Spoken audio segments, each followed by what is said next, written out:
Visiems žmonėms laikui bėgant dantys dyla ir tai yra natūralus procesas.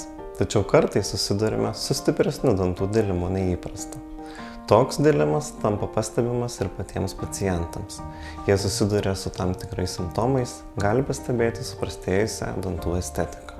Paprastai dienos metu pacientai gali kontroliuoti šį procesą, tačiau naktį tai darome nesąmoningai ir mūsų kramtomųjų raumenų jėgos yra žymiai didesnės bei trunka ilgiau nei dienos metu, kai save galime kontroliuoti. Kaip jau užsiminiau, ši problema apima visą kramtomąją sistemą.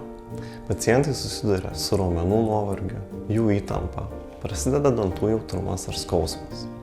Vėliau pacientai pastebi ir suprastėjusią dantų estetiką, nuskyla kandamieji kraštai, krūminiai dantys. Taip pat gali atsirasti ir akivaizdžių emalio įtrūkimų. Visiškai išvengti bruksizmo yra neįmanoma. Pacientams rekomenduojam keisti gyvenimo būdą, mažinti stresą keliančius veiksnius. Vis dėlto to padaryti nepavykus, pacientams rekomenduojama naktimis naudoti kapas.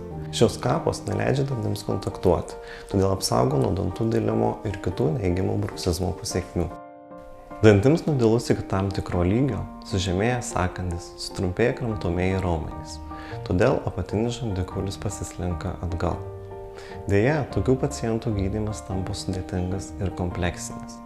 Reikia atstatyti apatinį žandikaulį į tinkamą padėtį, taip pat pakelti sąkandį, kuomet yra atstatoma tai, kas jau nudilę. Jeigu pastebėjote simptomus, nedelskite ir kreipkitės pas mus į konsultaciją.